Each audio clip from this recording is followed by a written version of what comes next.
The afternoon sunlight streamed through the tall windows of the Riverside Dance Academy as 15-year-old Emily Rodriguez carefully adjusted the ribbons on her pink satin point shoes, each movement deliberate and practiced after 8 years of intensive ballet training. It was Saturday, March 14, 2020, and Emily was preparing for the most important performance of her young career, the regional youth ballet competition that could determine whether she would be accepted into the prestigious summer intensive program at the American Ballet Theater. The competition represented everything Emily had worked toward since she first stepped into a dance studio at age 7, drawn by the grace and beauty of classical ballet. Emily's mother, Carmen Rodriguez, sat in the Academy's waiting area nervously adjusting her own outfit while watching other dance families prepare for the day's events. As a single mother who worked 2 jobs to afford Emily's dance training, Carmen understood the significance of this competition and the opportunities it might create for her daughter's future. The financial sacrifices had been substantial private lessons, costumes, competition fees, and travel expenses that strained their modest budget. But Carmen believed deeply in Emily's talent and potential. The Riverside Dance Academy was located in downtown Portland, Oregon, housed in a converted warehouse that had been transformed into a state-of-the-art facility, with multiple studios, dressing rooms, and a small theater where performances and competitions were held. The Academy had built a reputation for producing dancers who went on to professional careers, and several former students were currently performing with major ballet companies across the United States and Europe. Emily's dance instructor, Miss Patricia Wolfe, had been working with her for 3 years and had seen the dramatic improvement in both technique and artistry that marked Emily as a potentially exceptional dancer. Miss Wolfe, a former principal dancer with the San Francisco Ballet, recognized the rare combination of natural ability, work ethic, and artistic sensitivity that Emily possessed, qualities that could not be taught but only nurtured and developed through proper training. The competition piece that Emily had been perfecting for months was a challenging variation from Giselle, a classical ballet that demanded both technical precision and emotional depth. Emily had chosen this particular piece because it showcased her strengths, her exceptional line, her musical interpretation, and her ability to convey complex emotions through movement. The variation required advanced point work, multiple turns, and sustained balances that tested every aspect of a young dancer's training. As Emily warmed up at the bar in Studio A, she reviewed the mental notes that Miss Wolfe had given her during their final coaching session the previous day. Focus on the port de bras in the opening phrase, maintain the turnout through the développé sequence, and remember to breathe through the challenging balance at the climax of the variation. These technical reminders were overlaid with artistic direction about character development and emotional storytelling that would elevate Emily's performance from mere technical display to genuine artistic expression. The competition was scheduled to begin at 2 o'clock, with Emily's age division performing in the afternoon session. 24 dancers from across the Pacific Northwest had qualified for this regional competition, representing the highest level of pre-professional ballet training available to teenagers in the area. The judges included former professional dancers and current artistic directors, who would evaluate each performance based on technique, artistry, and potential for professional development. Emily felt the familiar combination of nervousness and excitement that preceded important performances, the heightened awareness and energy that she had learned to channel into her dancing. She had experienced this sensation hundreds of times during recitals, competitions, and auditions, but today felt different because the stakes were higher than they had ever been before. Acceptance into the American Ballet Theater Summer Intensive could change the trajectory of her entire career. At 1:30 p.m., Emily joined the other competitors in the theater for the pre-competition warm-up and stage rehearsal. The stage at Riverside Dance Academy was smaller than what she was accustomed to from performances at larger venues, requiring slight adjustments to her spacing and travel patterns.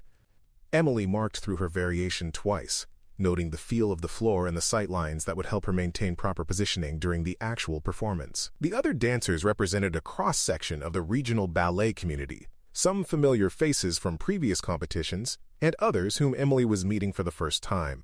Despite the competitive nature of the event, the atmosphere remained supportive and collegial, reflecting the values that Miss Wolfe had taught about respecting fellow artists and maintaining grace under pressure. Emily's performance was scheduled for 3:15 p.m., placing her in the middle of the competitive lineup. Carmen Rodriguez had positioned herself in the third row of the small theater, close enough to offer support and encouragement, but far enough back to avoid creating additional pressure for her daughter. Carmen carried a small bouquet of pink roses that she planned to present to Emily after the performance regardless of the judge's decision. When Emily's name was called, she walked onto the stage with the poise and confidence that years of performance experience had developed.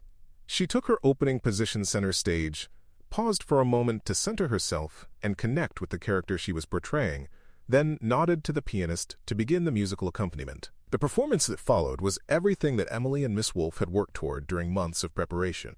Emily's technique was clean and precise, her artistry was mature beyond her 15 years, and her connection to the music and character was evident to everyone in the theater.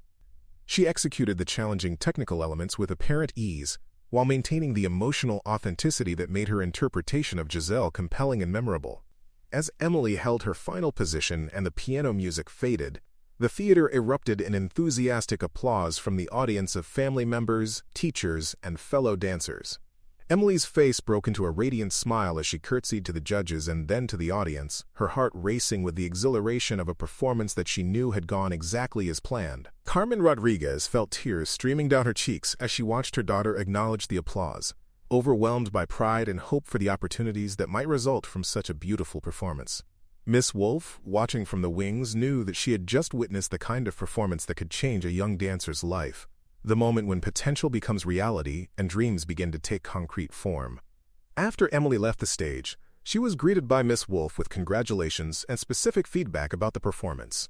Both teacher and student knew that they had accomplished something special, though the judge's official decision would not be announced until after all competitors had performed and the panel had time for deliberation. The competition continued for another 2 hours, with Emily remaining in the theater to watch the other dancers and to be present for the results announcement. She changed out of her costume and into comfortable clothes, but kept her hair in the classical ballet bun that had become such an integral part of her identity as a dancer. At 5:30 p.m., the judges announced the results of the competition, with placements in each age division and special awards for outstanding artistry and technical achievement. Emily Rodriguez was named the winner of the senior division, earning her an automatic invitation to audition for the American Ballet Theater's Summer Intensive Program, along with a scholarship that would cover most of the program's substantial fees. The announcement of Emily's victory prompted another round of enthusiastic applause, and she was called to the stage to receive her trophy and flowers from the competition organizers. Carmen Rodriguez made her way to the front of the theater to congratulate her daughter, presenting the pink roses she had brought, and sharing a moment of pure joy that made all the sacrifices and hard work feel worthwhile. After the official ceremonies concluded at 6:00 p.m., Emily spent time accepting congratulations from other dancers, their families, and the competition judges. Several people commented on her exceptional performance and predicted a bright future in professional ballet. Miss Wolf discussed next steps for Emily's training and the preparation that would be needed for the ABT audition process. By 6:45 p.m., the theater had largely emptied as families departed for dinner and traveled back to their home cities. Emily gathered her dance bag, which contained her pointe shoes, costume, and other accessories that were essential tools of her craft. Carmen helped carry the trophy and flowers while they walked toward the Academy's main entrance, discussing plans for celebrating Emily's victory and the exciting opportunities that lay ahead. However, Emily Rodriguez never made it to her mother's car that evening. As Carmen went ahead to move the vehicle closer to the building's entrance, Emily waited in the Academy's lobby area with her dance bag and competition materials. When Carmen returned to the front of the building 3 minutes later, there was no sign of her daughter anywhere. Carmen initially assumed that Emily had gone back inside the building to retrieve something she had forgotten, or to say goodbye to someone they had missed earlier. She waited in the car for several minutes before walking back into the academy to look for Emily, calling her name and checking the studios and dressing rooms where her daughter might have gone. The building was nearly empty by this time, with only custodial staff and a few instructors remaining to secure the facility after the competition. None of them had seen Emily since the awards ceremony had concluded, and a systematic search of the entire building revealed no trace of her presence. Carmen checked the parking lot and surrounding streets, thinking that Emily might have stepped outside for fresh air or to call a friend with news of her victory. The area around the Riverside Dance Academy was generally considered safe, located in a revitalized downtown district with good lighting and regular foot traffic, even on weekend evenings. When 15 minutes had passed without any sign of Emily, Carmen called her daughter's cell phone, which went directly to voicemail. She then contacted the Portland Police Department to report that her 15-year-old daughter had disappeared from the dance academy. though the dispatcher initially suggested that teenagers sometimes made impulsive decisions and that Emily might have gone somewhere with friends without notifying her mother. However, Carmen knew that Emily's disappearance was completely out of character for a responsible teenager who understood the importance of communication and safety. Emily had no history of rebellious behavior, was not involved with drugs or alcohol, and had been looking forward to celebrating her competition victory with her mother. More importantly, Emily would never have walked away from her dance bag, which contained equipment that was essential for her continued training. Officer Maria Santos arrived at the Riverside Dance Academy at 7:30 p.m. to take Carmen's missing person report and begin a preliminary investigation. Santos was a 10-year veteran of the Portland Police Department who had handled numerous cases involving missing teenagers, though most resolved quickly with young people found at friends, houses, or local gathering places. The initial investigation revealed several concerning factors that elevated Emily's case beyond a typical runaway situation. The discovery that Emily's dance bag and personal belongings remained at the academy suggested that her disappearance had not been voluntary. Additionally, Emily's cell phone was found in a dumpster behind the building, apparently discarded by someone who wanted to prevent electronic tracking. Officer Santos immediately called for additional resources and requested that the area around the dance academy be treated as a potential crime scene. The building and surrounding streets were searched thoroughly, with particular attention paid to any evidence that might indicate where Emily had gone or what had happened to her. The investigation expanded rapidly, as it became clear that Emily's disappearance was likely the result of foul play, rather than a teenage impulsive decision.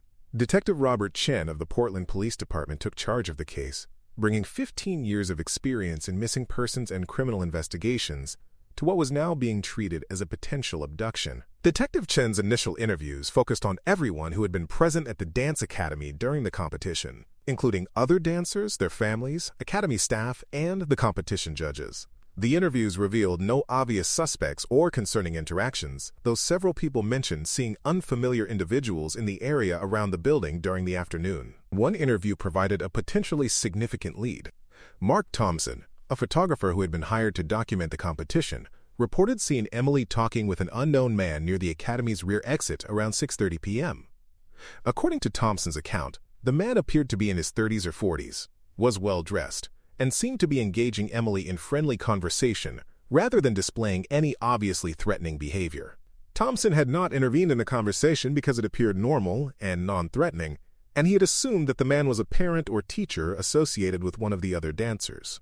However, when shown photographs of all the adults who had been officially present at the competition, Thompson could not identify the man he had seen talking with Emily. The description of the unknown man was immediately distributed to law enforcement agencies throughout Oregon and neighboring states, and investigators began reviewing security camera footage from businesses near the dance academy. The area had several surveillance cameras, though their coverage was not comprehensive, and many recorded only intermittently. Analysis of the available security footage revealed images of a dark-colored sedan that had been parked near the academy during the afternoon but was not associated with any of the known competition participants. The vehicle appeared in several different camera feeds, suggesting that it had been moved multiple times rather than remaining in one location throughout the event. Detective Chen also investigated Emily's personal life and relationships to identify any factors that might explain her disappearance. The investigation revealed a well-adjusted teenager who was focused on her ballet career and had strong relationships with her family and friends. Emily had no romantic relationships that might have led to complicated situations, and she had no history of conflicts or problems that might have motivated someone to target her. As days passed without any trace of Emily, the investigation expanded to include federal authorities due to the possibility that she had been transported across state lines. The FBI's Behavioral Analysis Unit was consulted to develop a profile of someone who might target a teenage dancer, and Emily's information was entered into national databases for missing persons. The search for Emily included extensive media coverage that generated hundreds of tips from across the Pacific Northwest. However, none of the reported sightings led to credible evidence about her whereabouts, and many appeared to be cases of mistaken identity involving other teenage girls with similar physical characteristics. Carmen Rodriguez struggled to cope with the devastating uncertainty of not knowing what had happened to her daughter. The ballet career that had been Emily's passion and the family's hope for the future now seemed meaningless in the face of her disappearance. Carmen took extended leave from both of her jobs to focus on working with investigators and coordinating public awareness campaigns. The American Ballet Theater, learning of Emily's disappearance through media coverage, announced that her spot in the summer intensive program would be held indefinitely, and the organization contributed to a reward fund that was established to encourage information about her fate. The gesture, while touching, served as a painful reminder of the opportunities that Emily might never have the chance to pursue. As weeks turned to months, the active investigation continued, but with diminishing hope of finding Emily alive. Detective Chen maintained regular contact with Carmen Rodriguez and continued to follow leads as they developed, but the complete absence of physical evidence or credible witnesses made progress increasingly difficult. The first break in the case came in August 2020, 5 months after Emily's disappearance. Workers at the Columbia River Regional Landfill, located approximately 30 miles from Portland, discovered human remains while operating heavy machinery to process incoming waste materials. The remains were found in a section of the landfill that contained waste collected from the Portland metropolitan area during the month of March 2020. The discovery was immediately reported to law enforcement, and Detective Chen arrived at the landfill within hours to coordinate the recovery and examination of the remains. The forensic examination was complicated by the condition of the remains and the contaminated environment of the landfill, but investigators were able to recover enough material for DNA analysis. The DNA testing confirmed that the remains belonged to Emily Rodriguez, finally providing the answer to the question of her fate, while raising new questions about the circumstances of her death. The condition of the remains made it impossible to determine the exact cause of death, but the location where she was found suggested that her body had been disposed of shortly after her disappearance. Detective Chen immediately reopened the active investigation into what was now confirmed as a homicide case. The discovery in the landfill indicated that Emily had been killed and her body disposed of somewhere in the Portland area, then transported to the landfill as part of the regular waste collection process. The investigation focused on identifying where Emily might have been killed and who had access to dispose of her body in a way that would result in it being collected as waste. This led investigators to examine businesses and facilities that used commercial waste disposal services, particularly those located near the Riverside Dance Academy. The forensic examination of the remains revealed trace evidence that provided important clues about Emily's final hours. Investigators found synthetic fibers that did not match any clothing Emily had been wearing on the day of her disappearance, suggesting that she had been held in a location with specific types of carpeting or furniture. More significantly, investigators discovered DNA evidence from an unknown male individual on Emily's remains. This genetic material was entered into national databases and compared against samples from known offenders and other crime scenes. The search revealed a match to DNA evidence from several unsolved sexual assault cases in the Pacific Northwest. The DNA match led investigators to Marcus Webb, a 43-year-old man with a history of sexual offenses who had been living in Portland under an assumed name at the time of Emily's disappearance. Webb had been using false identification to avoid registration requirements for sex offenders, and he had been working as a maintenance contractor for several businesses in the downtown area. When investigators attempted to locate Webb for questioning, they discovered that he had left Portland shortly after Emily's disappearance and had been arrested in California for an unrelated crime. Webb was currently serving time in a state prison for assault and parole violations, providing law enforcement with access to question him about Emily's murder. Detective Chen traveled to California to interview Webb about Emily's disappearance and death. However, Webb refused to cooperate with the investigation, claiming through his attorney that he had no knowledge of Emily or the circumstances of her death. Despite extensive questioning and investigation, no additional evidence could be found to definitively prove Webb's involvement beyond the DNA evidence found on Emily's remains. The case against Marcus Webb was complicated by the condition of the evidence and the passage of time between Emily's death and the discovery of her remains. Prosecutors determined that while Webb was clearly connected to Emily's death through DNA evidence, building a case that would result in conviction would be challenging given the limitations of the physical evidence. In December 2021, Marcus Webb was charged with the murder of Emily Rodriguez based on the DNA evidence and circumstantial factors connecting him to her disappearance. The trial was scheduled for the following year, providing some measure of legal resolution for Carmen Rodriguez, while also highlighting the challenges of prosecuting cases where evidence has been compromised by environmental factors. The resolution of Emily's case provided closure for her family and the dance community that had been devastated by her disappearance. However, it also brought the painful knowledge that a young woman who had dedicated her life to creating beauty through dance had been murdered by a predator who had targeted her vulnerability and innocence. The Riverside Dance Academy established a memorial scholarship in Emily's name, providing financial assistance to talented young dancers who might not otherwise have access to high-quality training. The scholarship has helped dozens of students pursue their ballet dreams while honoring the memory of a young woman whose own dreams were cut short by violence. Carmen Rodriguez became an advocate for safety awareness in the dance community, working with studios and competition organizers to implement better security protocols and to educate young dancers about potential dangers. Her efforts have led to improved safety measures at dance facilities throughout the Pacific Northwest. The case of Emily Rodriguez highlighted the vulnerability of young performers who often travel to unfamiliar locations and interact with strangers as part of their artistic pursuits. Her story has been used in training programs for law enforcement officers who specialize in crimes against performers and artists. Emily's pointe shoes, found in her dance bag at the academy, were preserved as evidence throughout the investigation and trial.